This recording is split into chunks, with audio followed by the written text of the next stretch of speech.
everyone, welcome to the Thumos Inner Circle private meeting on Thursday night. We've got our special guest here, Nelson Vergel. Raise your hand, Nelson. Hey guys. Yeah. Nelson is the founder of DiscountedLabs.com, XLMel.com. He's an authority figure around hormones, and he's just an all-around great guy. I've only known Nelson for, I guess, just a couple of months now, and Nelson, you've already made a huge impact in my life, and I know you've done that for countless men and women. So, man, it's a pleasure to have you. How are you? I'm doing great. Thanks a lot for having me. I have to say I'm a little like fish out of water, but I'm going to try to behave tonight because I talk a lot. So I'm from Venezuela.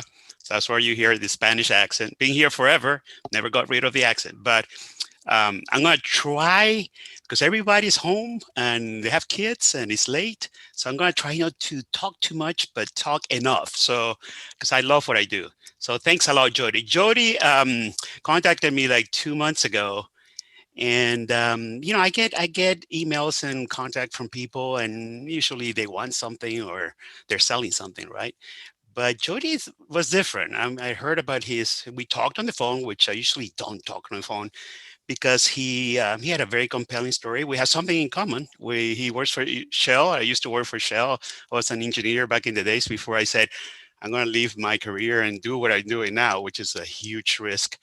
But I've been doing this for, I don't know, 30 some years. I've been on testosterone myself for 34 years. I'm 63 years of age, Venezuelan. But when I talked to Jody, I really captured the passion and the purpose that he had. And I was just hooked. I told him, whatever you need.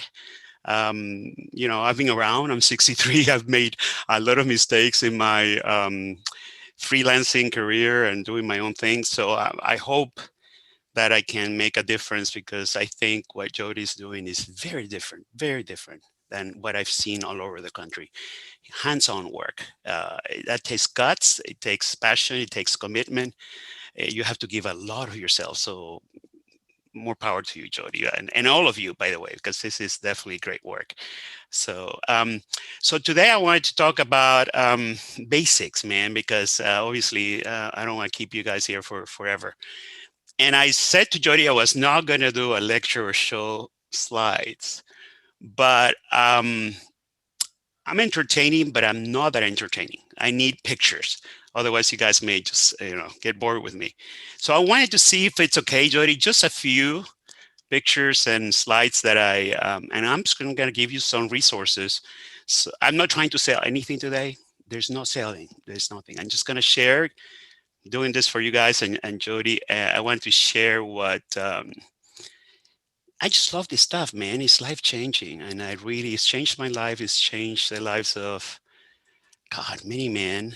And I'm now working, thank God, with also women because obviously I started getting emails from my hey, I feel great, but my lady is not really responding to my advances because she's tired and a little off due to probably her hormones.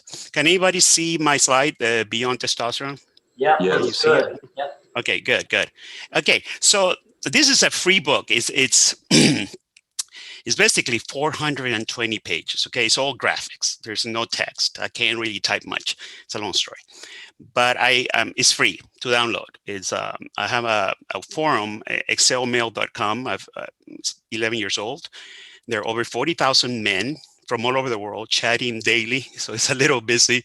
Mostly about testosterone, aging, erectile dysfunction, sexual dysfunction, mood, depression, you name it, all things related to men's health.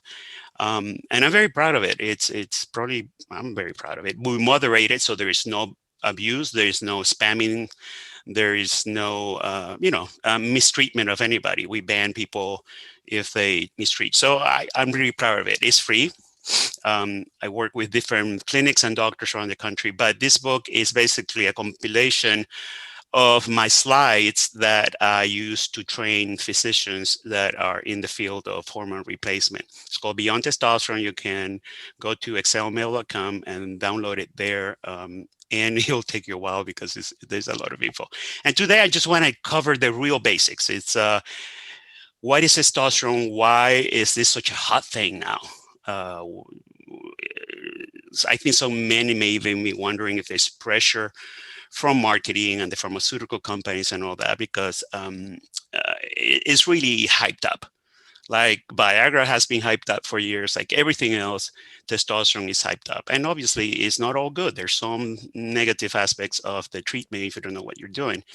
And as we all know, hormones tend to decrease as we age. There are only two basically hormones that go up as we age. And one of them is cortisol. It's an inflammation hormone that once we accumulate a lot of it, we tend to gain fat, lose muscle mass. Cortisol is good as anti-inflammatory, but it's not good in excess. And insulin also goes up as we age because our pancreas and our insulin resistance increases. So, but everything else from testosterone, growth hormone, thyroid starts depleting as we get older. And some people, there's a lot of philosophical arguments about whether or not this is the way it should be because nature is trying to slow us down for death. Where we've actually passed our usefulness in nature for reproduction or whatever it is. Well, that's a philosophical argument that I obviously don't share. So I do believe that there are healthy ways to maintain testosterone, growth hormone, thyroid, and slow down. Not we're all gonna die. So that's for sure. We don't have disagreements of that. But it's how we live in our last years, how much disability we have, how independent are we? Are people taking care of us? Are we being able to go up and down the stairs, et cetera, et cetera? That can be slowed down. That can be improved. So that's where I disagree with the philosophers about, we just should not be messing around with nature because nature is really slowing us down for that hole in the ground.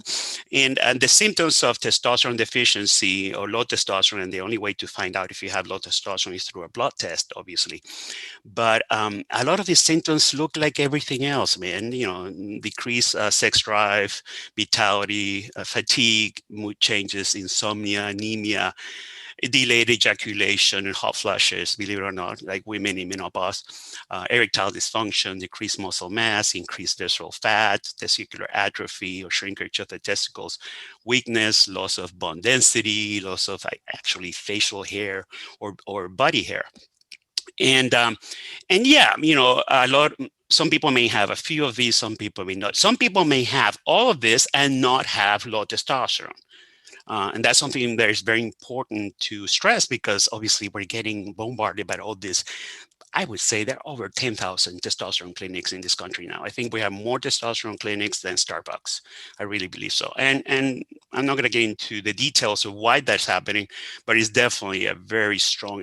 I'm sure you guys, when you do Google searches of anything, you get hit with the testosterone clinic ads. But it's not that simple. We have to basically not assume that because you have some of the symptoms, you automatically need testosterone. I'm not really, people think I'm pro testosterone. I want everyone in testosterone. Not really.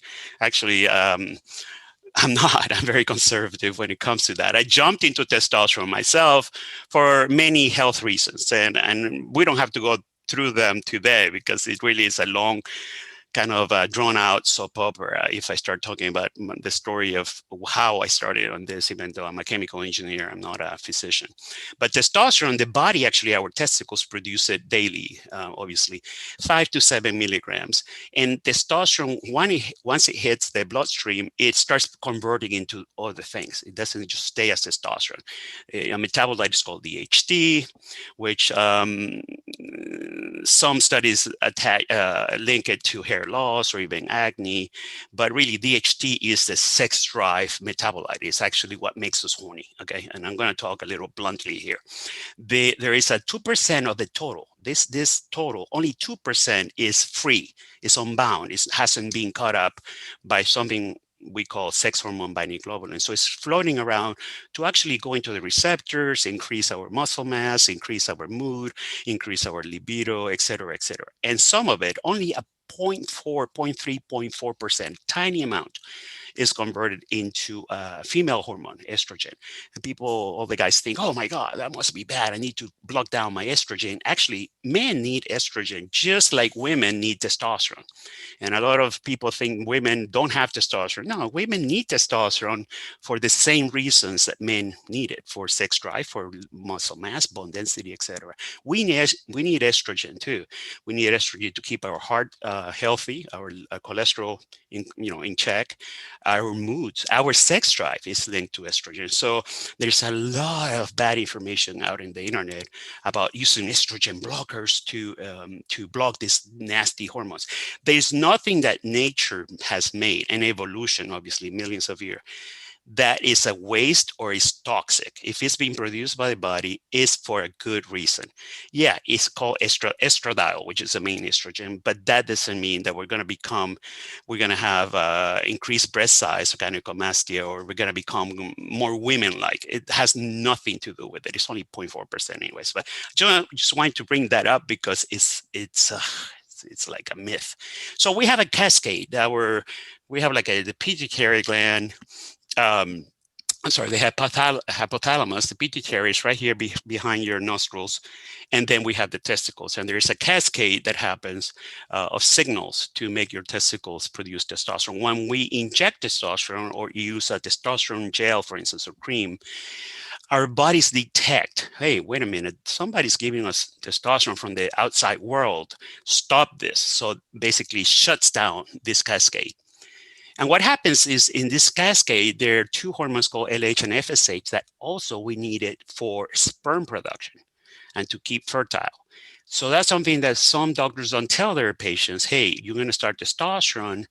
You may actually not going to be able to, father a child or impregnate your wife or your girl or all that, because testosterone can shut down, not completely, but can shut down healthy sperm production. So we'll talk about it in your questions, but there are ways to get around that. So as I said before, the testosterone is bound, unbound, and not all the same when it comes to once it hits the bloodstream. And the first question I get is, okay, my testosterone is kind of borderline. I have the symptoms. How can I increase testosterone without injecting testosterone, without using any testosterone products? And yeah, there are ways to do it. There may be an increase of 20 points to 100 points. And the first factor is sleep, good sleep. And not only amount of sleep, but the sleep hygiene. And what that means is what kind of habits we have. I mean, do we go to bed at the same time and we get up at the same time? Do we tend to read our iPhones and iPads in bed and expose ourselves to blue light, which is being shown to decrease the hormonal production at night? When we're sleeping, we really are, that's when we produce a lot of these hormones. And so when we don't sleep enough or well enough, testosterone is not going to be produced the same. Thyroid is not. Growth hormone also is produced a lot at night. So nighttime is really not only the time where obviously we are regenerating, but our hormones are spiking. And then they start going down during the night. So, and a lot of us are not sleeping well. And there are many reasons. I mean, obviously we have a lot of gadgets now that really take away from sleep. And weight loss, if we're overweight, our testosterone can decrease. But that's easily said than done. Some people, we've been exposed to a lot of toxins, especially plastic-related monomers. And Jody knows this because we worked Shell and all the productions, not only of petrochemicals, but also plastics. And we are in contact with plastics all the time. Even our clothing, our chairs we sit. Everywhere is potentially exposing us to BPH and other toxins. If our blood sugars are not normal or we're not controlling it well, we may have problems with testosterone. People with type 1 and type 2 diabetes have a high risk of low testosterone. Exercising increases testosterone, at least temporarily, is not, you have to exercise at least 3 to 4 times a week for an hour just to increase maybe 100 points. And there, no matter how many billions of dollars are spent on buying supplements, testosterone boosters, that's the biggest ripoff that is happening all over the world. I mean, there are thousands if you go to Amazon, and they all have 5 stars. in reviews, and you wonder if those reviews are paid for, because none of them work. And if they did work, they would be shut down by the FDA, as simple as that. And that's a big mistake. I've seen a lot of, and some OTC, some over-the-counter boosters actually have anabolic steroids from China, that may actually influence your cascade, your hormone cascade. Some of them that the FDA has tested have actually been found to have Cialis or Viagra. So people say, oh, I feel my testosterone is going up because I'm getting better erections. It really is counterfeit ED drugs, erectile dysfunction drugs from Asia. And because most supplements are not tested by the FDA, and we want to keep it that way. We don't want the FDA to be, controlling our supplements, but there's such a thing as spot on. FDA picks a few supplements and spot test them. So these are the 10 basic questions that most doctors, if they're doing their job, ask you to see whether or not they should send you for a blood test of testosterone. Do you have decreased libido? Do you have lack of energy, decreased strength and endurance? Have you lost weight? Once we get older, we tend to lose weight. It's basically loss of bone density in older people. Have you noticed a decreased enjoyment of life? Are you sad or grumpy? Are your erections less strong? Have you noticed a recent deterioration in your ability to play sports? Are you falling asleep after dinner? Has there been any recent deterioration in your work performance? So you have to answer yes to 1 and 7, and yes to more than 3 questions. If that's the case, it's called the ADAM questionnaire. And some doctors use it, most doctors do, and then they say, hey, maybe you have low testosterone, and then obviously they send you for blood testing. And that's where the real discussion happens, because insurance companies, most of them consider low testosterone a level of 350 nanograms. I'm not going to bore you with the details on that, but some guys may come at 340, and insurance companies say, well, I'm not going to pay for it, even though they have all symptoms. And I'm sorry, 360, and they're so close to the low side. Some men may be in the middle of the range at 500, and some clinics still prescribe them. So it depends. If you want to go through insurance is tougher. Insurance basically, obviously, requires that level, 350, 300. If you want to, out of the thousands of clinics, most of them don't take insurance. They're cash-based, and something you're going to realize right away. And those cash-based clinics have a lot more flexibility because they don't have to deal with insurance. And all of them use compounded products that I'll show you real quick. So you know that pharmaceutical products are not the only options for testosterone, especially if you're having this. It's busy, but I just wanted to tell you that every blood testing variable has a range, and there are things that doctors can do for each range.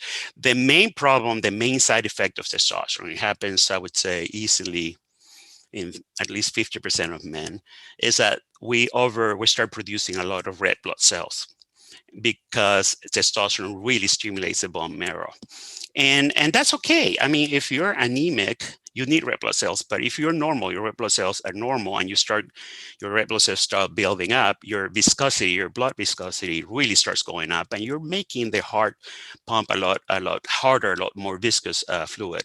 And that's not good. That's not good for heart attacks and for strokes. So that's the main one. And that's easily tested with a real cheap test anyways. If you really have high red blood cells, or hematocrit, we call it, they send you to donate blood, okay? And that's fine. You're helping the world by doing so, but some guys are sent to donate blood too frequently. And that can be a problem, because you deplete your iron and your ferritin, and you actually return to having fatigue, depression. All those symptoms happen when your iron is low. So some doctors, that's why somebody like me, I'm still doing this work after 30 years. I thought I really was going to walk away from this and move on into whatever, but I see the same mistakes being made weekly, because obviously I hear from the guys on my forum. I also have a Facebook group of 16,000 guys. So these are a bunch of the pharmaceutical options for testosterone replacement. We obviously have the injections. They have been around for, 50 years. They're the cheapest option. And we have creams. There are a few there. One that is actually under the armpits, androgel on the abdominal area. We have, you name it, we have different. Now I think we have 8 different gels and creams. We have pellets, tiny little grains that look like salt grains that are put under the skin, and they release testosterone slowly. We have a patch. That's an old version. Nobody I know is still using the patch. It was very, the release of testosterone into the body was very slow. And these are the pharmaceutical products that you can get, obviously, by prescription. And you would have to get them through insurance, because except the injections, all of them cost around retail around $1,000 a month, believe it or not. Testosterone is a cheap molecule, and the injections cost even, let's say $50 a month. So all of these fancy products are obviously very expensive. Insurance pays for most of them, and you may or may not have a copay, obviously. These are newer products. This is a long-acting testosterone injection that you can inject every 2.5 months. Long release, like a slow release testosterone. Insurance also based. Some insurance don't want to pay for it. It's a long story. I really don't have much time to go into the details. And believe it or not, there is a nasal spray, nasal gel called Natesto, which is done twice a day. To increase your testosterone for those that do not want to inject, do not want to have a cream, want to have a little bit of a boost. And it's not a little boost, it's a large boost. It's 2 peaks a day. By the way, I've tried all of them, so I can write the book, and obviously my own experiences. I have biases, everybody does. This nasal thing gave me sinus problems and headaches, so I definitely not a it sounds like a fun thing to do, but not really for me. And these are the old testosterone injections, esters. And esters are a fancy word for a change that researchers did to the molecule so that the body would not get rid of testosterone quickly. It would actually stay in your system for at least a week to do. And they're all very low and reasonably priced. The FDA approved 2 years ago an oral testosterone that you take twice per day, and it's not liver toxic. It's been around for a long time in Canada and other countries. None of my guys, and I have thousands of guys that have really started using it. I don't know if they're selling at all. These are a company that got kind of smart. They are using the old testosterone injectables, the testosterone enanthate, and they just got the FDA to approve a self-injector, especially for the guys that are really afraid of injecting. It's basically you pull. It's almost like what do you call that for the allergies? You self-inject right away. It's super expensive and really is a hassle, in my point of view, for the price that they're trying to charge for this little device. I'm almost done, by the way. And these are compounded products. These are testosterone products made by compounding pharmacies.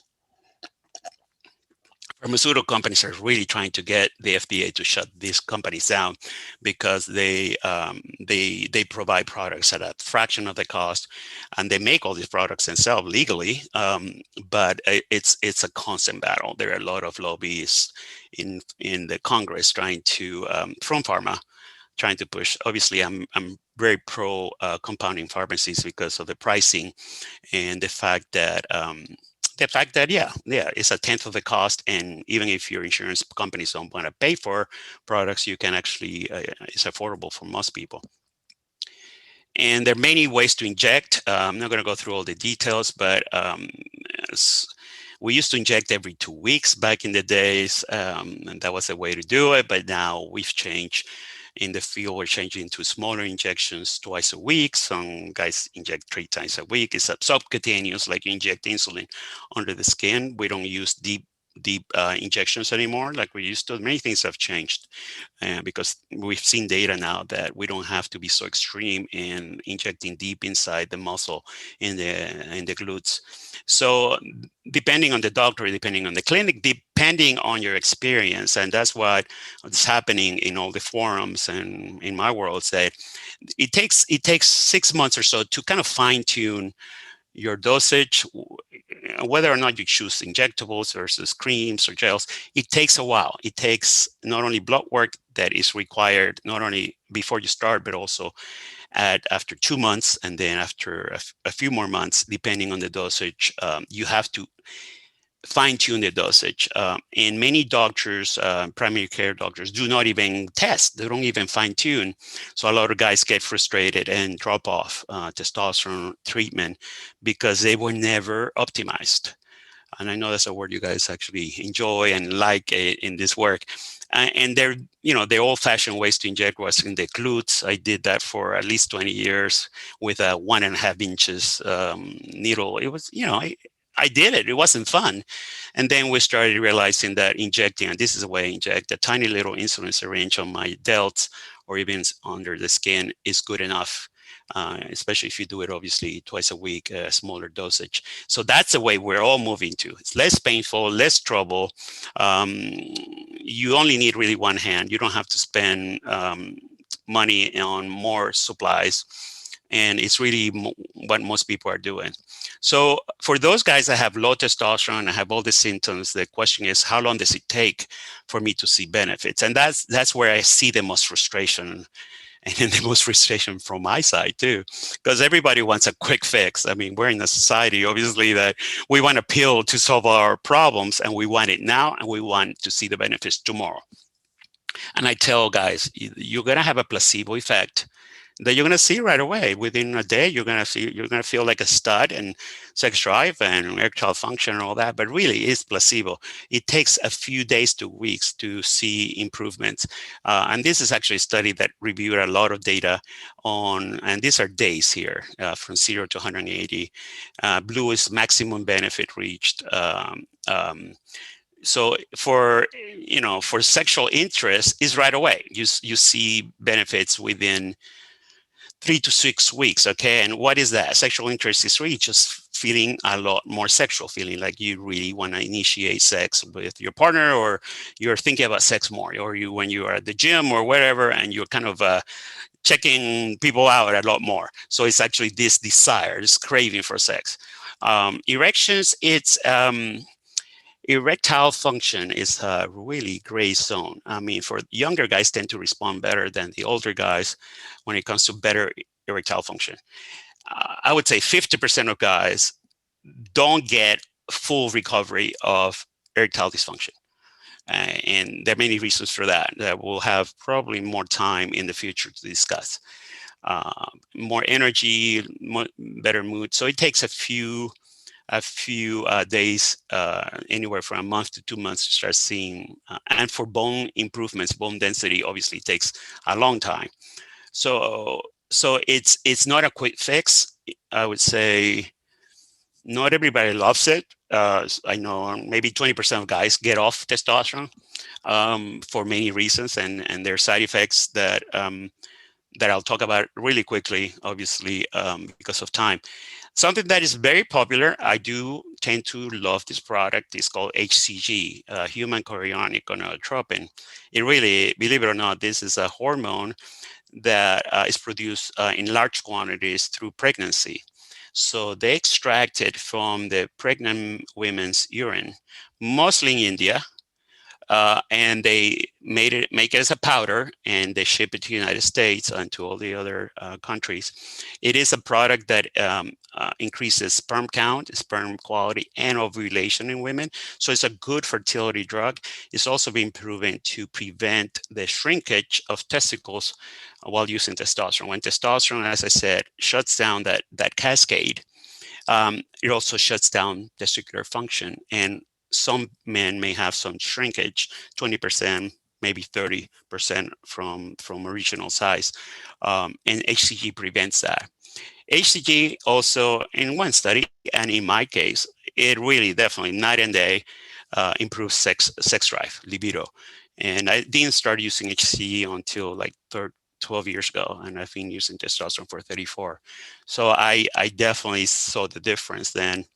And if I forget to use it, I don't think about sex that much, obviously, in 62 and all that. But it really is at night and day. And when I use it, obviously, I do get more sexual. So for me, there's a very strong association. Some guys, I would say 30% of guys don't like it because sometimes they feel a little too amped up, or they start retaining a lot of water and they feel puffy. So I said, there's no single product that works for all of us, obviously. And some men, obviously testosterone, even if they started low, may not be for them. So that's the thing that I'm seeing a lot in the marketing, that everybody thinks it's going to work for everybody, and they get really the solution when it's not. These are products for erections, for erectile dysfunction, that are not testosterone.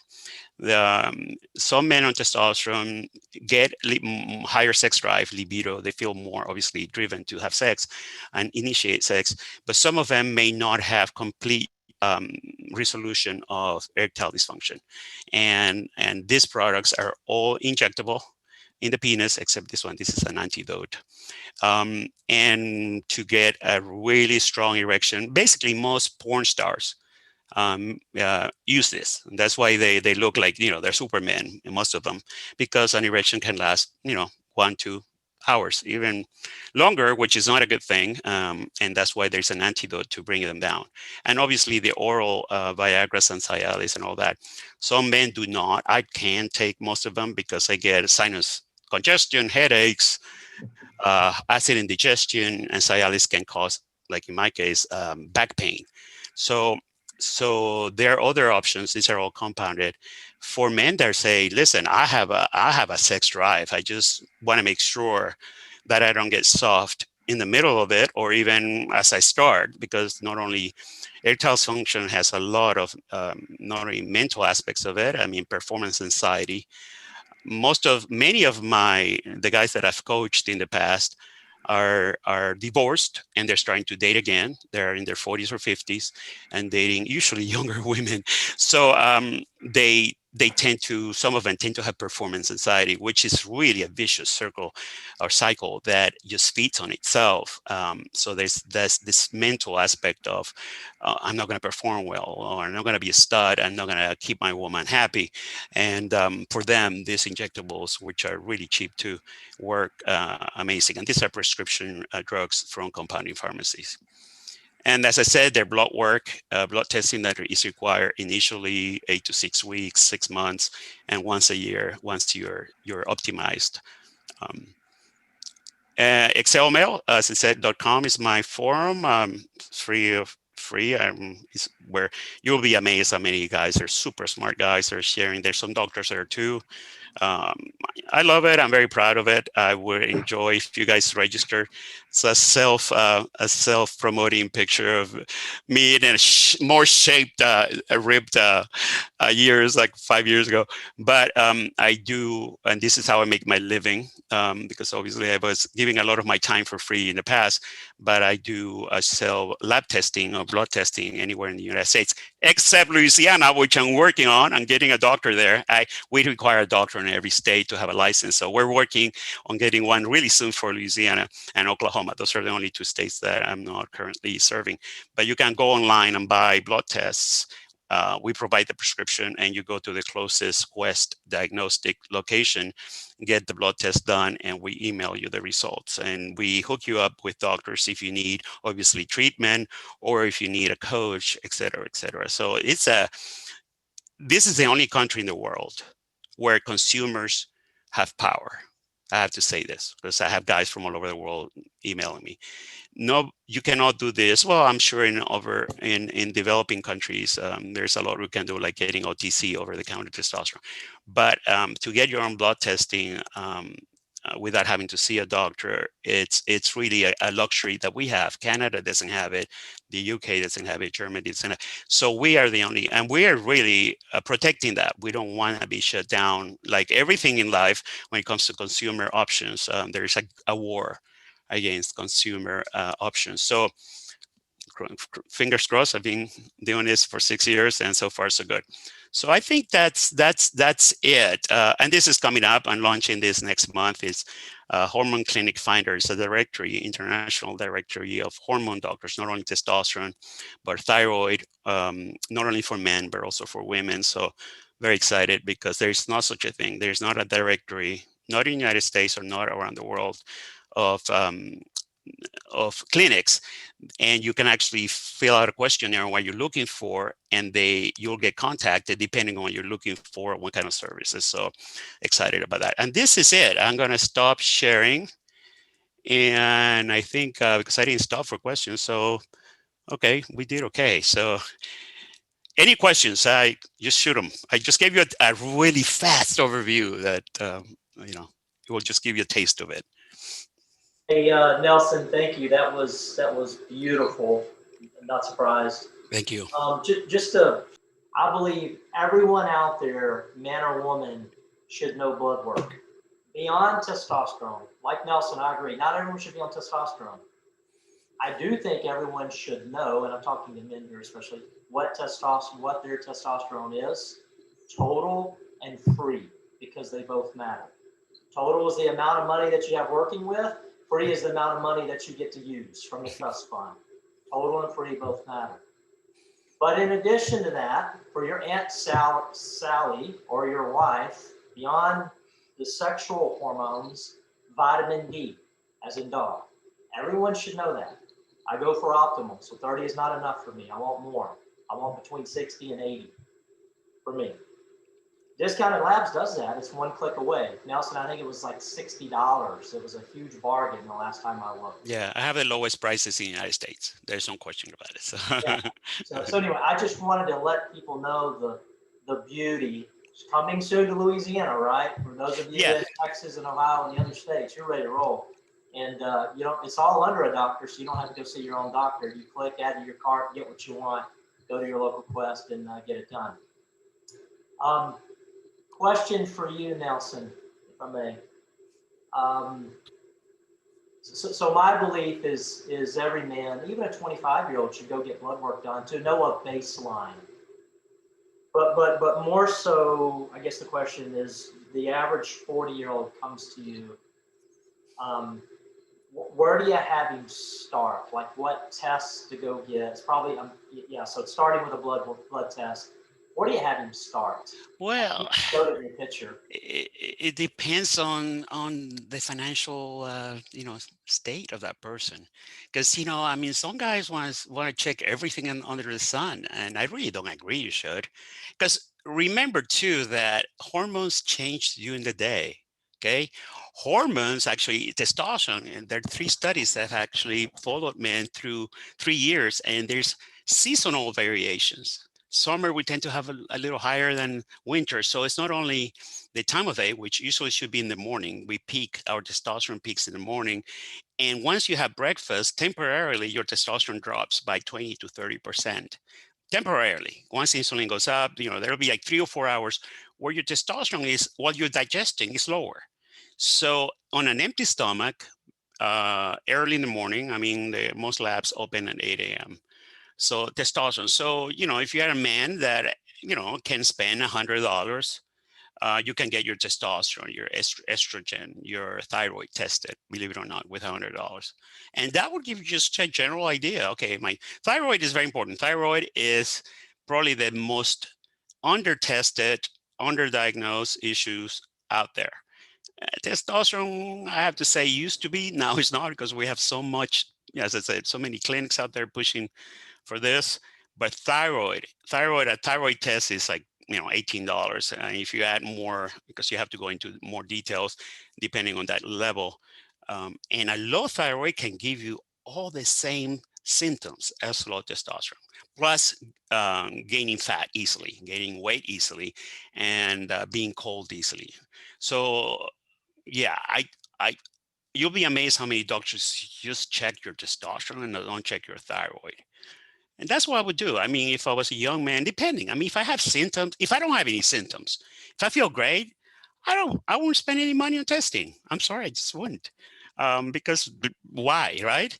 Um, but if you start having symptoms that you cannot explain by just because you had a lot to drink last night and you didn't sleep well, and they're not just a passing thing where you feel bad for a week and then most all of us know when we're not our best, and we are not at our best for a long time.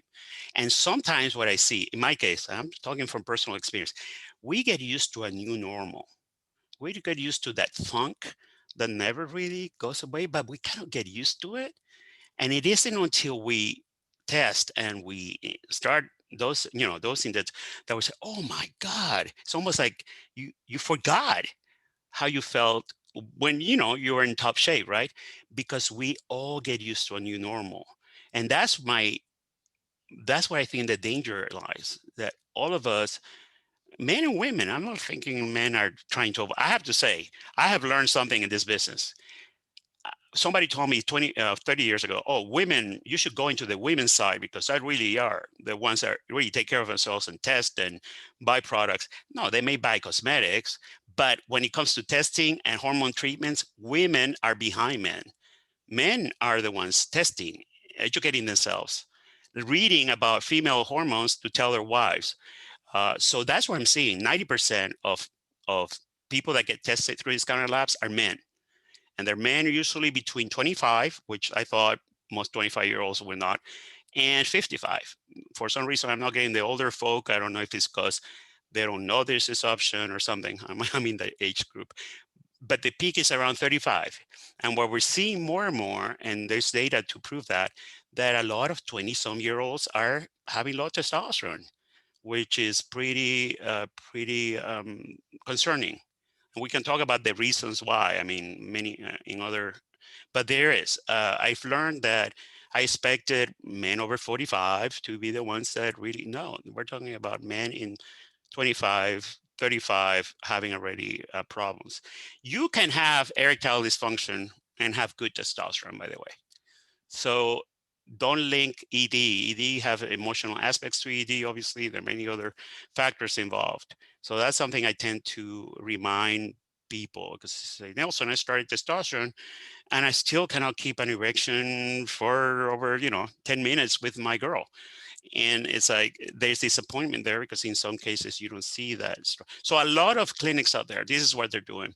They're putting you on a low dose testosterone. They're giving you a very low dose daily Cialis, um, a little bit of HCG, like I said before, to keep your testicles working and your sperm production. That's what they do. And some of them add this estrogen blocker and anastrozole, which I'm disagreeing with, obviously. But that's what most clinics do. They have a cocktail. There's a cookie cutter thing that is spread out through the entire United States, the cash basis clinics. If you go to your primary care doctor, he or she may or may not be testosterone friendly, because there are a lot of fears about prostate cancer, which we have completely debunked. Many studies debunking that, the theory of testosterone causing prostate cancer, and also heart attacks. There was like 5 years ago a study, a poorly done study that the FDA got all scared about, and then obviously we had reviews of data after that, and we debunked that too. But there are many doctors that link testosterone with aggressiveness, with criminal behavior. There's a lot of stigma, less so now. So you can hear the guys actually talking about testosterone. Before they wouldn't talk about it. So the stigma is decreasing, but it's still there. The stigma from women and men. Women say, oh, testosterone, no, I don't want it, I don't need it. Well, you need it too if you have low testosterone. Oh, I don't want to become a man, or I don't want to become aggressive, which most guys I talk to, including myself, we're nicer people when our testosterone is normalized. We actually can handle stress better. I'm like sound like I'm a preacher, but I can also talk to you guys about side effects and I scare the hell out of you. But most of us, once you're handling stress and coping with what's next, you have your bat ready for the next ball to be thrown at you, you become a nicer person. We're in control of our environment.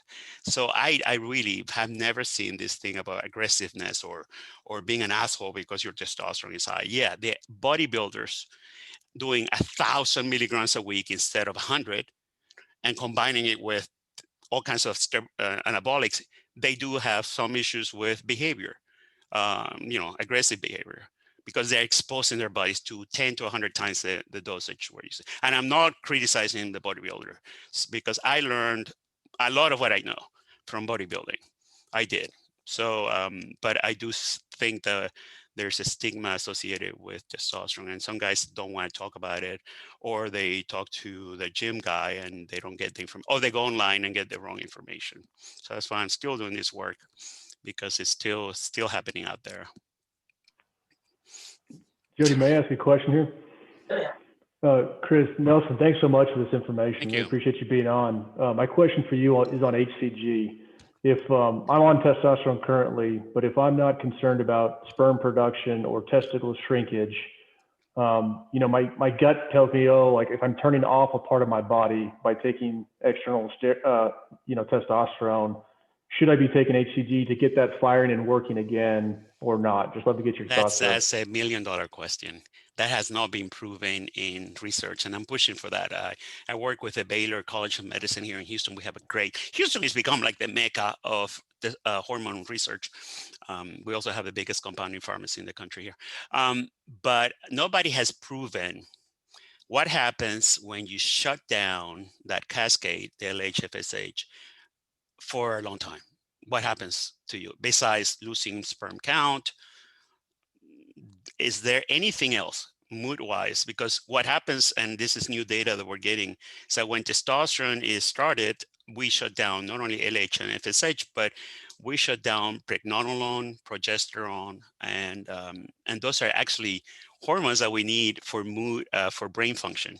So there, to be honest with you, if I had to start all over again, I'm obviously 34 years into it, I would have started with HCG.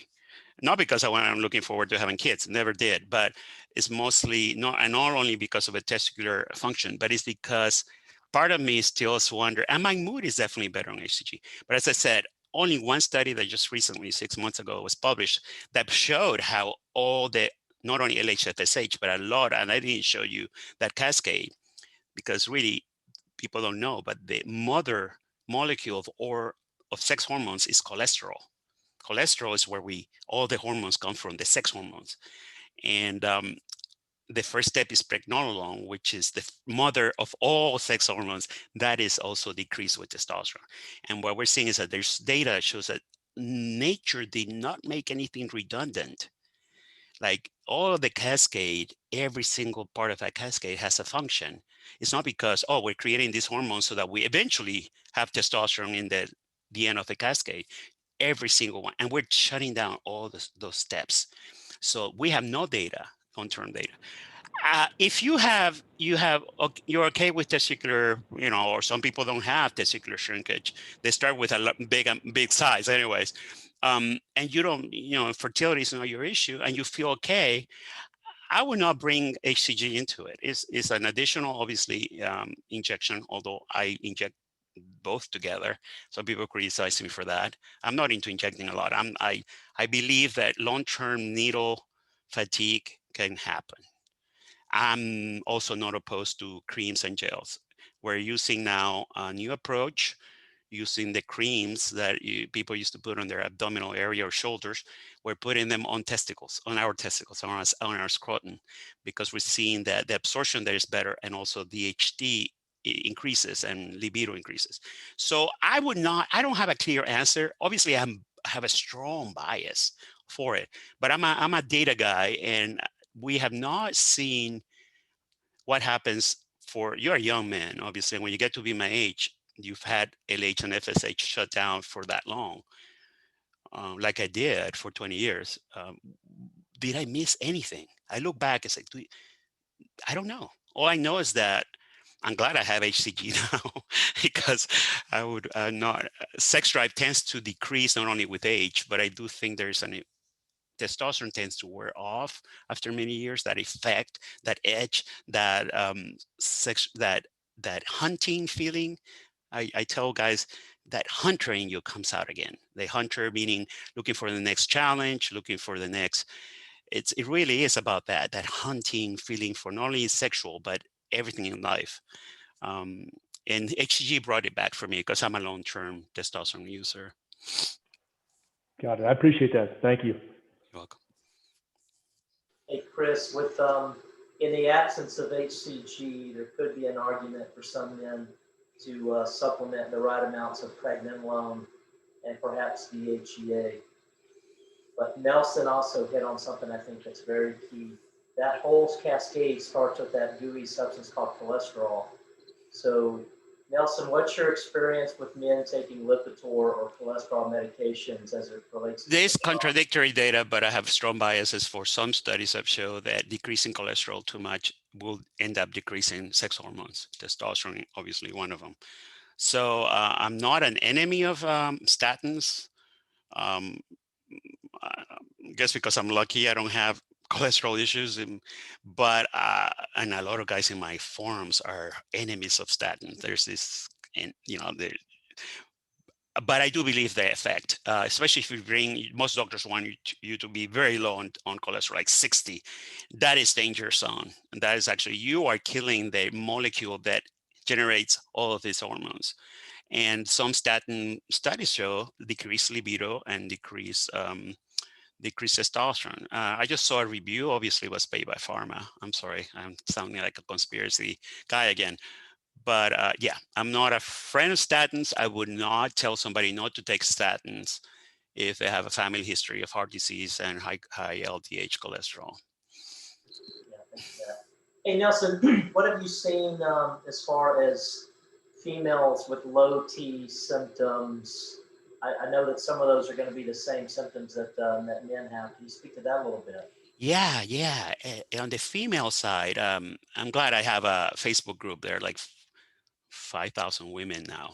And they always ask, why is a man moderating the site? Say, hey, wait a minute, I'm a friend of. So they're always like asking every month, somebody, a new member, saying, why is a man moderating our group? I created it, and I created it because my guys were asking Nelson, I need to get information about women and hormones because my girl doesn't want to, I'm ready. I'm horny. And that was the reason why I created this. But anyways, so what happens with women, believe it or not, there is not a single FDA product approved for women in testosterone. There were 2 attempts to approve one and they didn't do the studies very well. So it was shut down. So how do women get testosterone? They get it through compounding pharmacies. They make creams a very low concentration. A woman really needs 1/10 of the dose. And testosterone is produced by the ovaries and the adrenal glands. 2 sites. We only have 1 site of testosterone production in men, testicles. They have it from 2 sites. And DHEA also works for them to increase their testosterone, not for us. So, so you get them tested, obviously. And that's another question. When do you get them tested? Because a premenopausal woman is going through cycles, right? So when do you catch that level? And that's another discussion. It's like they say 27 days into it. Postmenopausal is easier because after women have menopause, they become more like men. Their hormone levels are stable, low. They all go down, progesterone, estrogen. So it's easier to test them and treat them. Although there's some controversies there, I'm not going to get into that. That's 2 hours. But women tend to respond excellent to testosterone, and you see it in my group. I mean, they tell you. They usually don't take testosterone alone. Usually they get, the compounding pharmacies make a little bit of progesterone, a little bit of estrogen, and they get obviously testosterone. So they rub it like a cream, they rub it on their legs, and most of them definitely their libido go up. It's hard to find doctors. That's why I'm creating that directory that treat women that way comprehensively. And it's definitely not covered by insurance. So there's, as I said, not a pharma FDA approved product, which is insurance only pays for pharmaceutical products approved by the FDA that are actually labeled as a brand name. So these are products from compounding. So if it wasn't for compounding, women will have a lot of trouble accessing hormones because obviously there are more limitations there. But yeah, man, I mean, that I wish more women got their hormones tested, not only tested, but tested on the right day of the menstrual cycle or on the postmenopausal side. So anyways, I tend to talk too much, man. So shut me up when I'm like, you've had enough of my answer. So appreciate it. Wonderful. Hey, Nelson, I just want to say, appreciate the info. I think I really took away some things personal. My wife walked through behind me and she said, give me his name and number when you started talking around thyroid impact. And so maybe generate some interest there. But one question I have, and actually, I actually have a kid who is going through some things, and we're learning things around, here's a 20-year-old kid with low testosterone, what's that, SHBG, that looks like half of what it should be for a normal person, below. And we recently picked up an autoimmune issue that's causing. So I was just wondering, what's your views around the linkages between autoimmune and testosterone? Oh, there is so much data, so much data. Most of the data on testosterone came from HIV. Talk about an immune dysfunction, right? But yeah, once there's an autoimmune, anything autoimmune, MS, lupus, you name it, there are over 1,000 autoimmune diseases that most people don't know about. We also have a constantly active and fighting immune system. And autoimmune means it's fighting itself, it's fighting ourselves, and there's constant inflammation and so all hormones, thyroid, testosterone, tend to be disrupted and deficient. Obviously, the best way to treat autoimmune, and thank God we have them now, we didn't have them over 5 years ago. We have a lot of biologics and you see a lot of the ads on TV, right? For arthritis, rheumatoid arthritis, for many, we have now oral and injectable biologics that dampen down the immune system auto activity, the response, and that tends to normalize some of the hormones. But a 20-year-old, I definitely, and obviously you took him to a doctor, otherwise you would not be saying they had some autoimmune effect. That's a specialty that for kids that age, we doctors usually don't prescribe testosterone. I didn't really talk about clomiphene or Clomid. It's an oral, once a day or every other day, that increases testosterone and it protects the cascade.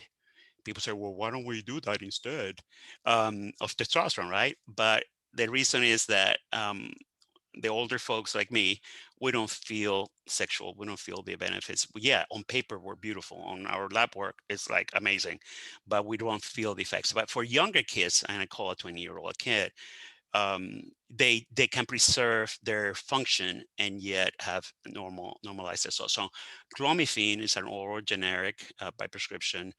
At lower doses every other day preserves his fertility, can increase his numbers, and so that's what is usually prescribed for anybody under 25 or even under 28, because we want to preserve their testicular function. Most of these guys are going to have kids eventually, and the long-term effects are there. So that's what I would look at. Obviously, treating the autoimmune dysfunction is really first what you need to do in the priority list, because that tends to improve hormones eventually. And then look at the actual hormones again and maybe bring in clomiphene and see if this thyroid is okay and bring some thyroid meds there too. All right. Okay. Hey, Nelson, this is Peyton. Firstly, thank you for being here. That's an absolute wealth of you're a wealth of knowledge in this area. Definitely a subject matter expert. I have two quick questions for you, and please keep in mind this is just your personal opinion, not your professional opinion. Okay. The first one is around, I think you might have already touched on estrogen blockers. So many years ago, I went to, you mentioned Houston is kind of the mecca for a bunch of different things, but Baylor College of Medicine, I saw a world-renowned urologist down there, good guy. And he had me on Cypionate, but then he also had me on a lot of blockers, estrogen blockers. And I don't recall what they were, but what are your thoughts on that? What levels do you need to be at where you need an estrogen blocker, or has that just been debunked and you don't need that? That is a constant discussion and question daily in my network, in which I have created more content, more videos, more things to explain, and yet I cannot break through the stigma and the dogma and the misconceptions. We have more and more data coming through that we need estrogen. We need that little bit. It's only 0.4. 0.4% of testosterone converts into estrogen. And you know where? In our testicles. Some in the fat mass, some of it. But our testicles are producing a little estrogen because estrogen keeps a balance. Testosterone alone is great, but it's damaging to the body because testosterone alone, without the friend there helping, will screw up your cholesterol, completely screw up your heart disease. Um, yeah, mostly, and inflammation. So estrogen, a little bit of it is almost like the balance effect. And we have seen that the ratio of testosterone to estradiol, which is the main estrogen, should be a certain number, like 14 and above. So it really is the ratio.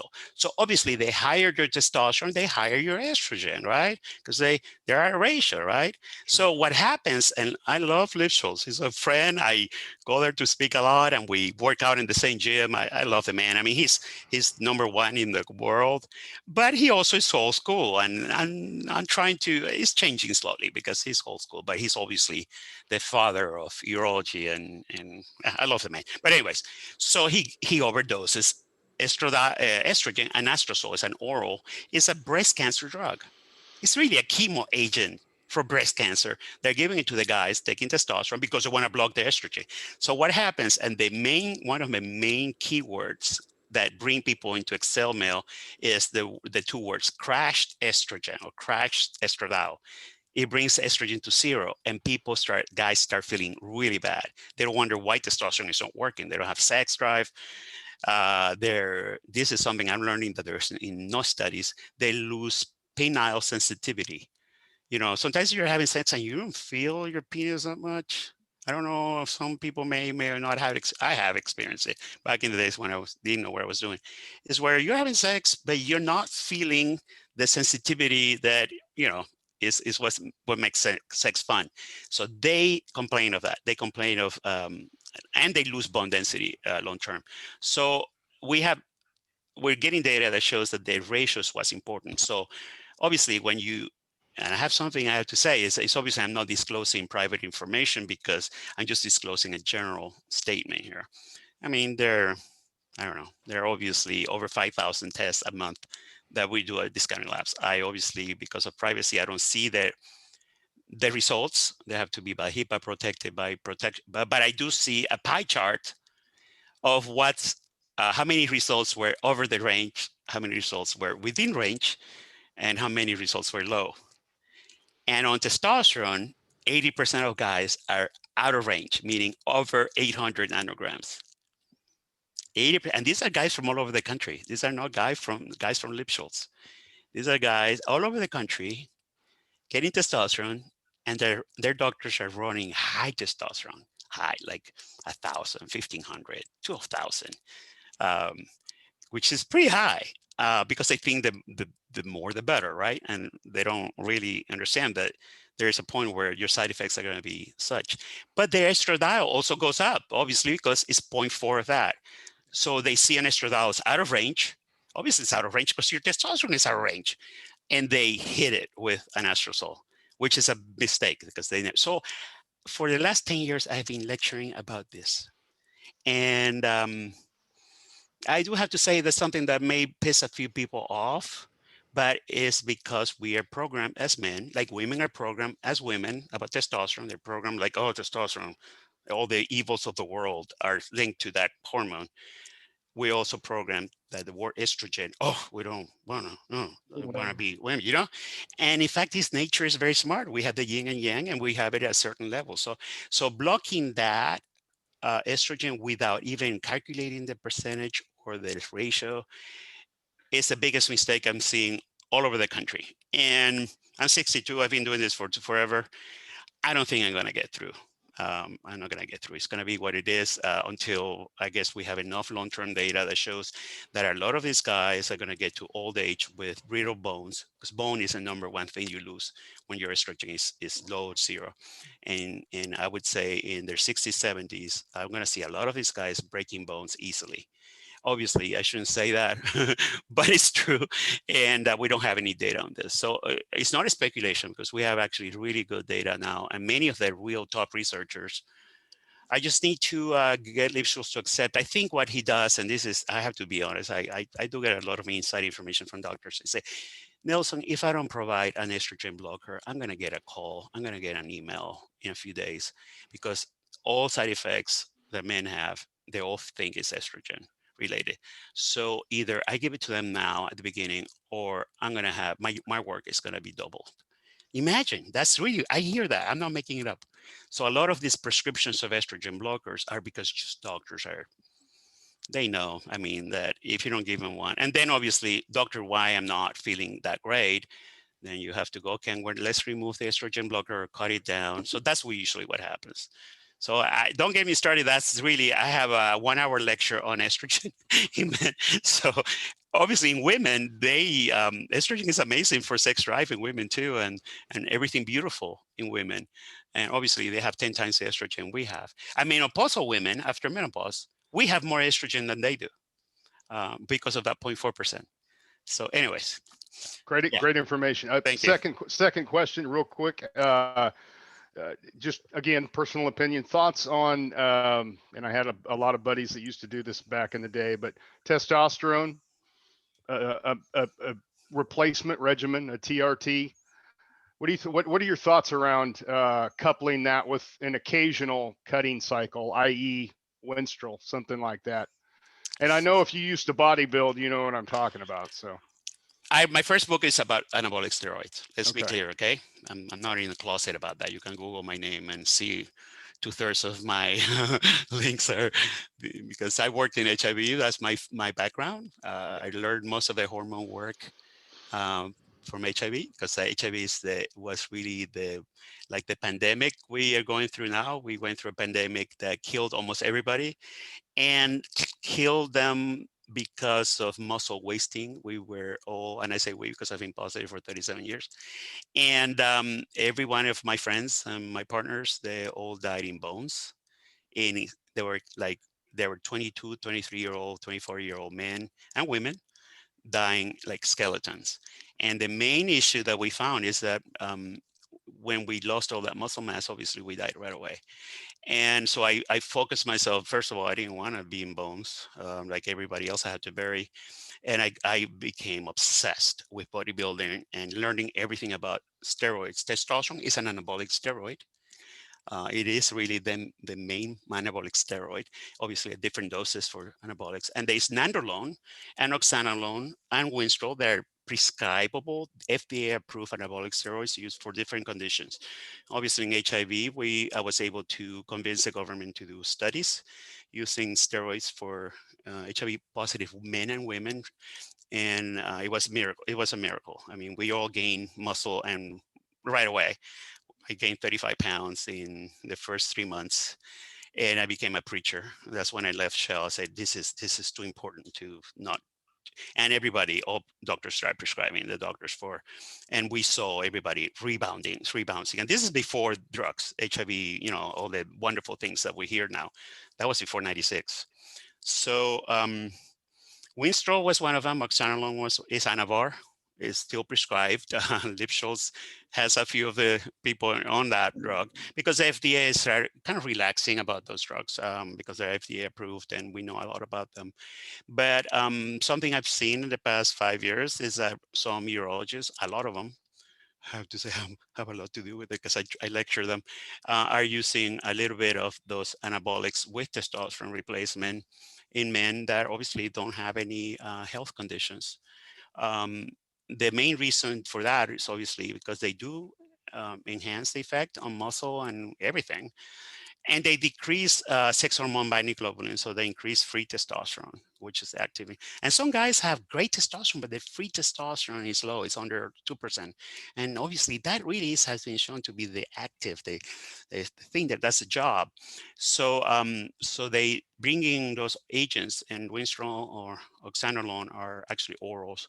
They decrease sex hormone binding globulin, which is the hormone that grabs the testosterone and doesn't let it do its job. So I see now prescriptions, and I was surprised because I thought it was only for cancer and HIV, and all of a sudden it's moving, and I'm glad to see that.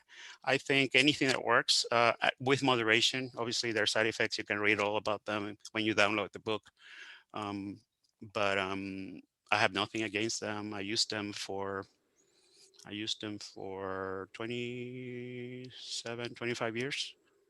Low dose with testosterone. It kept me going, kept me alive. It kept me productive. I wrote 2 books on it. So obviously I don't judge that. I really believe that, and this is me, I'm very, I'm a libertarian when it comes to access. Okay. I think if you have a doctor, if you have the knowledge, you know what you're doing, you're not obviously harming anybody, including yourself. We should be able to get things that are at least approved by the FDA and they have some data on them. I'm not talking about starting to get stuff that, and starting to inject your body with stuff that just a buddy told you to inject. I mean, I'm very careful to protect my immune system from junk that I don't know anything about. People say, Nelson, what do you think about this peptide? Nelson, what do you think about this thing I'm hearing? I don't know. I'm going to let a lot of you guys try it before I try it, because obviously there are consequences for me if I screw up. So Winstrol's been, cuts fat, oxandrolone cuts fat like crazy. I mean, bodybuilders use it for cutting, and but they do have side effects. They decrease your good cholesterol, your HDL. So that's not good. That's not good. And they can actually shut down your estrogen, and people don't know that, and that's not good either. So, anyways, everything. I tell people, if you're gonna put something in your body, an injection, or man, at least read. I mean, your body's a temple, man. I mean, really, don't just because somebody told you or you read it on the internet. Yeah, it depends on what source you get it to, and don't tell your doctor you want to try something because you read it on the internet. There's no bigger turnoff. There's no bigger turnoff for a doctor. Anyways, sorry, I get Hey, preachy. hey, Peyton, on that note, I have a litmus test that I've started using because back in the day, I could argue that, the cycle, nothing wrong with it. You said the keyword cycle. I could argue that oxandrolone does wreck the blood work of some men. I'm thinking cholesterol levels. But I know that it's different for, a lot of men. But to me, the litmus test, if you think about what we're about in Thumos, being better men, and that a lot of us, probably most of us are dads, what would I want my sons to do? Yeah. And when I ask that question, it is a mirror test. And I'm like, wow, I love my son so much. I would never want him to do anything other than something that's biologically identical, testosterone, at safe levels, right? If at all. That to me is a huge litmus test. So, okay, why would I do it myself, but I won't allow my son to do it? What's that about? So take that for whatever it's worth. Yeah, absolutely. Great point. Great point. Thank you, Nelson. I certainly appreciate the information. Simon, you had a question? Yeah, absolutely. So Nelson, I appreciate this. This is phenomenal, and I'll echo what you said about the estrogen blocker. I was at a synergistic lab, and it was juicing tea, and that was their whole deal. And so much so that they had me up on estrogen blockers and that kind of thing. And I'm now with another group that's a lot more kind of in line with what you're saying. And the first thing I did was drop my tea down, and I didn't need the blocker, and everything else got better. So I'm a big believer in that. The 2 questions I had is, so my wife has been doing some hormone replacement through the same program, and added some tea. Actually, her progesterone was really low as well, and so the labs worked for that. So the first question is, you said that they're obviously in cycles, there's different times and all that kind of stuff. Where is the optimum window? She doesn't test 4 times a year like I do. I wish she would. But if I'm only going to get her to test once or twice, what area would you target within a normal month? Do you have a kind of sweet spot? Yeah, there's actually a little bit of data. I have an article on Discount Labs about female hormone timing, testing timing. Depends on the ovulation and how long her menstrual cycle is. Some doctors agree around the 27th day in her cycle. That's where progesterone and estrogen are a certain level that can be predicted pretty well in studies. Because obviously every woman has different, not only cycle length, but peaks in estrogen and progesterone and testosterone. Testosterone also cycles a little bit on through the menstrual cycle, not as dramatically as estrogen and progesterone. So yeah, most doctors that are treating women really are in tune with the timing, because obviously you can get the wrong talk about if you're like in the middle of a peak of estrogen, obviously everything's going to be high, and progesterone actually precedes that. But it's around the 27th, because every study changes, but there's like pseudo agreement on that. Obviously for postmenopausal it's easier because they're more constant. But that is it. That is why many doctors don't even try to get in the hormone replacement field for women, because obviously you're following a cycle. And for men, it's not like we don't have cycles. We have cycles too, and obviously not like that, but we have morning time obviously is higher than nighttime. As I said, we're starting to see data on seasonal changes too. So yeah, around 27th, I can post or I can send Jody the links to the article that actually goes through the studies. But that's a question that, and you will be amazed how many doctors don't even think about that, where it's like, you cannot diagnose a woman when they're either at the lowest point of the cycle or the highest. It has to be at a midpoint, and you have to find data that can predict what she should be. So it's not like women are complicated. I think nature makes them go through cycles, unlike us. And it's there's a lot more wisdom in treating them. So yeah, 27 is what I've seen. But to be honest with you, you will ask doctors and they'll tell you different things.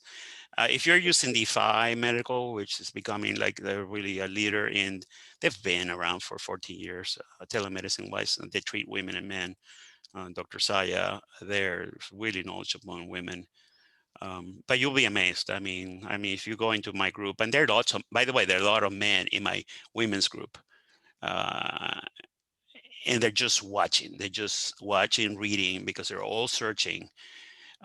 What I find out is that women are so busy or taking care of so many things and we are busy too as men, but they really, they deal with more complexity, even though we think we have more difficult lives, but they don't have time to take care of themselves or even read about health. So a lot of the guys are just devouring this information.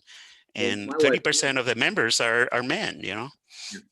My wife's one who too, I think she won't do for herself. She'll do for the kids and for me and for work and all that before anyone else. So that's a good target. That absolutely helps. The secondary question goes to Jody's point that he just made.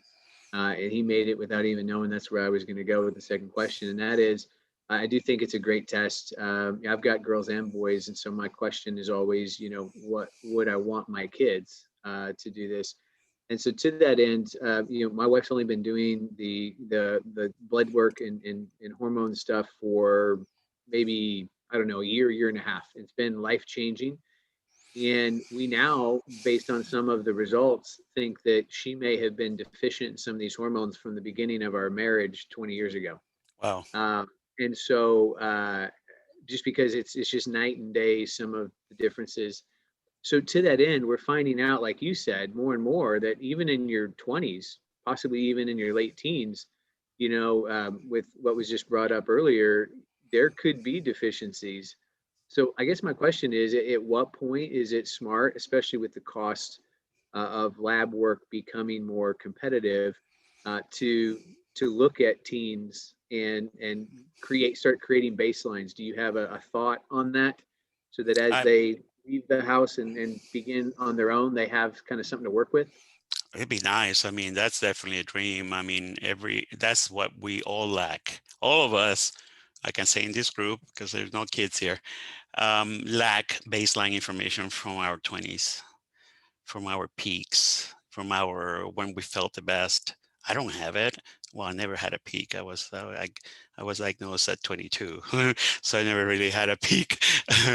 But yeah, I mean, as a father, it would be so amazing that you can invest a little money. It's not much to get your especially the ones that are already gone over puberty, because talk about cycling, those are the puberty, men and women, the girls and boys, they're peaking and everything. But after 21, 22, definitely having a baseline, or just thyroid, testosterone. IGF-1 is not really expensive and it's not really needed. It changes constantly. So I think it's a responsible thing to do. I'm not a father, I'm not a parent, but I do obviously have nephews and nieces, and I'm horrified. I'm horrified with the fact that a lot of the kids are not sleeping They're on their phones or iPads, texting or all day, all night. And obviously, sometimes I'm glad I don't have kids, because I would be a horrible father. I would be such a mean father. But it really disturbs me that they're fracturing their sleep cycle and their REM sleep, and that's already gonna have consequences on not only mental health but hormones. So part of me is like, why am I seeing 70% of my cells in lab testing coming from 20-some-year-olds that are actually low? And why it's happening is that because it's not because of the food we're eating, or we're all getting a little fatter and we're sleeping less and we're not moving around as much, especially through COVID, but it has to be something else. And I do believe this exposure to blue light that a lot of the kids they're born with, we give them an iPad right away to pacify them. So I think there are going to be long-term consequences with this generation, and obviously they're amazing. They're probably smarter than any of us. But I do believe in hormone. When it comes to hormones, I really believe they're going to be impaired. And they're already showing, those numbers are already showing. And it's, people say, oh, it is the plastics, it's environmental toxins, oh, the pollutants. Yeah, but I think really it comes down to the sleep. And you guys are, if you're parents, you probably know what I'm saying. You don't even know, you're assuming they're asleep, but they're not. So yeah. So hormones, I mean, kids and adults, we're producing around, melatonin kicks in once it's dark. If you're looking at a screen till 1 a.m., your melatonin is shut. Melatonin is the first, it jump starts everything. Once you start producing melatonin, obviously you get sleepy. I take melatonin at night, I chew it because I do have problems with that. And then everything starts happening. Growth hormone starts, and thyroid starts producing and testosterone. And then we peak around 4 or 5 a.m. Some of us get up to pee, and some of us have erections then. There are nocturnal erections, which are very important because our penises are usually soft and hanging and not really well fed with blood during the day. And that tissue needs to be cleaned and it needs to be washed off. And nature comes in at a peak of testosterone, 4 or 5 in the morning, and brings all that junk out into the bloodstream. So, and that's what happens with long-term, when you lose nighttime sleep cycle erections that, obviously are involuntary. So something that happens because nature. Once you start losing that, you develop more erectile dysfunction, because when we don't have a really well flushed penile tissue every night, we start building fibrosis. Calcium deposits start building in our little capillaries, and we start losing blood flow and blood flow. So the fibrotic penis is common after we start losing years of losing that morning time erection, when most of us, I do, get up at 5 and, oh, okay, well, I have an erection. That's important. That's actually a barometer of men's health, I believe. So when somebody tells me, I cannot get it hard through sex, I ask them, do you have an erection at, in the 4 or 5 in the morning? Or sometimes we don't know, but do you wake up? Yes, I do. It says, well, then you need to look at more of a mental health and the performance anxiety issue, because your plumbing is working. It's more of a performance or issue with a performance anxiety. So that's when I asked right away. So, okay, have you lost that ability to have sleep time or nighttime erections or morning time? And when they say yes, okay, that's when, okay, let's at least look into that. I'm sorry, I went off. Sorry, yeah. That's wonderful. Hey, I think the only thing I haven't heard mentioned, and so maybe we talk about it real quickly, is for those that needed testosterone and have gotten on testosterone, what is the upside? Because I can tell you, for me and for many men, it has been wonderful. Confidence, energy, strength, patience around having more capacity and more tolerance. Nelson, you mentioned it. I believe that a lot of men sort of say, well, feel pretty good. Well, it's because it's insidious, and sometimes, and we love the objective with the data. We absolutely love that, but and the subjective matters too. But sometimes I wonder about the subjective because I've seen men once they get on, they're like, holy cow! I didn't know how bad I felt until I felt great again. I'm not saying Yeah, I it's agree. testosterone, but I'm just blown away by the good results that a lot of men are having. And so I just want to make sure that we mention that because a lot of forums turn into gripe sessions and people overthinking. Well, Everybody's a so-called expert behind the keyboard, but those of us who have done this for over 12 years and we've optimized it, man, yeah. it's life-changing. Yes. And usually people that go on forums are guys that are having problems. Okay. Those that are having great results are not going to waste their time on a forum. Why? Right? You move on with life and do great things, right? So it's a biased sample. They tell me, oh, everybody complains. It's a biased sample. It's not the ones that are doing great, obviously. So yes, I have seen miracles, obviously. I've also seen, and I'm very clear, expectations are way too high. And some guys expect this to be like an injection of motivation and energy and a great mood. So, no, you may want to do street drugs for a while and then crash because you're not going to have that. There's a dopamine rush. And dopamine is really what makes us feel that we give a damn about things, or relationships. It's really, once you have your dopamine depleted, that's when we don't relate. We don't have motivation. We have bad moods, or we don't care. Somebody's complaining, we don't care. We're not involved. And yeah, there is a dopamine increase, and people feel better.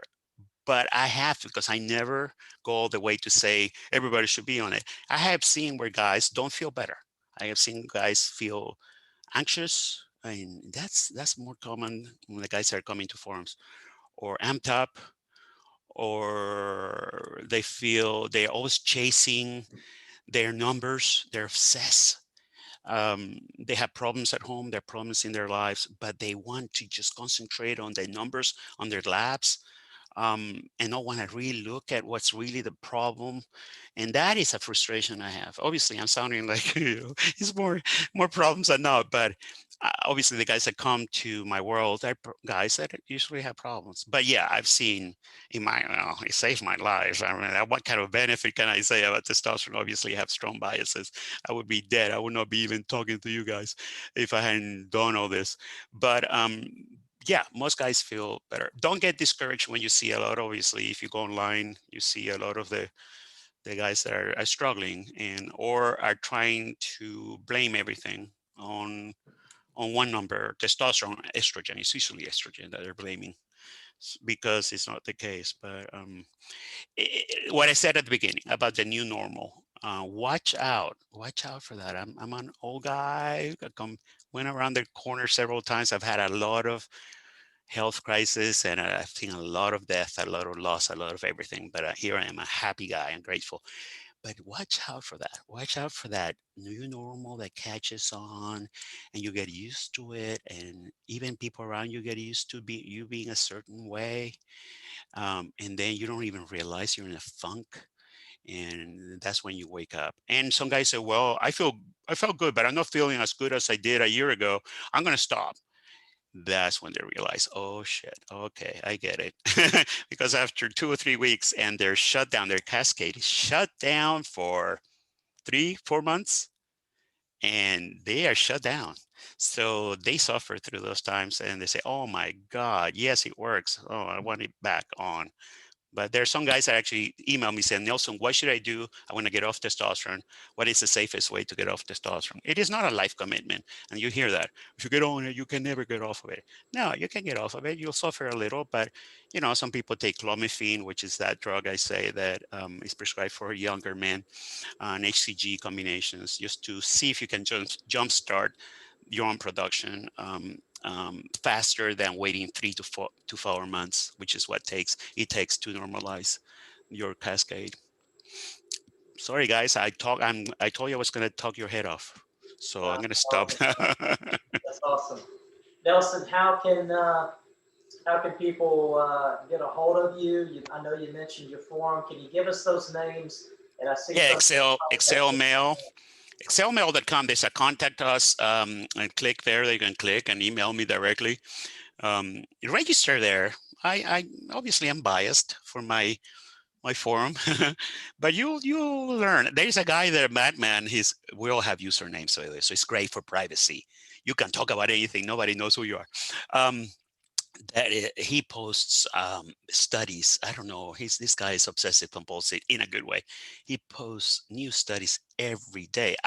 If it wasn't for him, I would not be up to speed because this field is moving fast, faster than I've ever seen it. I mean, we're learning a lot about not only testosterone, aging, slowing down, not slowing down aging, because I shouldn't say that, is aging more healthy, what we call disability-free aging, meaning I want to live to 90 maybe and not have to use anybody to help me walk or nobody pushing my wheelchair. I really hope so. It's a horrible, it's a PTSD that I have from my past. Obviously, I don't want anybody to help me. So that's my goal. My goal is to drop dead that day without going through all that nightmare that a lot of people go through, which is weakness, disability, lack of, and there's acceptance to that. Maybe I don't have it. Okay, maybe I don't have it, but I do believe there are things we can do to, I don't think lengthen our lives, but definitely improve the life we have left, and not burden our families and friends so much. Like I see a lot of people, unfortunately, from the old generation, especially, having to go through.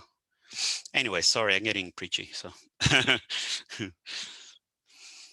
How about your book, Nelson? I have to admit, my goal was to read through your book in a couple of nights. And when it's no when I way. started reading it, I'm like, it was the most comprehensive, best source of information I've ever seen in my life. Thank you. And I've been Thank deep you. diving this a long book for 12 years. And it's Thank an you. encyclopedia, man. It's a Bible. Thank you. Yeah, I'm gonna print it in color. People hate to, obviously it's a PDF you download because it's all slides and graphics, and it's very clinical. And I really did it for doctors. I tried to translate every word. I'm not as, English is my second language, so I'm Spanish speaking. So I tried to make it understandable, but I have to say, it's somebody said it's dense. So if you're having problems sleeping, don't look at an iPad because that affects your REM sleep. But it's everything is there. Many doctors send me emails, they love it because it's actually what they didn't see in medical school. I read every single slide has a reference from a paper I read. I've been doing this for so long. I read almost every, and I read every paper that comes out. So that's why I tend to be more conservative than what you hear out there, because a lot of guys are talking out of there. They Yeah. just not even, they haven't read a paper or a research paper. So Nelson, can I send these guys a link to download your book? yeah. It's a tab on Excel mail. The tab says free book. Excellent. Okay, you see it on top, free book. And there's one looking for find a doctor, blood testing. So obviously that's a form that is free, but obviously I'm hooking up a lot of stuff there. All right, appreciate it. Well, Nelson, this has been fantastic, man, and I'm grateful, and I know that the guys got a lot out of this. So we appreciate that. Look at them raise their hand. That means yes. Thanks a lot, guys. I really appreciate it. I really enjoyed it. I'm looking forward to more. I do have to say, and I told Jody this, a little personal. Um, I don't have the community. I mean, you guys, that's why I love what Jody's doing, what you guys are doing. It's powerful. It's powerful to have community, to have support. I don't have it. People assume that I do. A lot of people that were my mentors have passed, and to have that among men. I mean, we're people have stereotypes, obviously, of men being closed up and not sharing and not even supporting each other.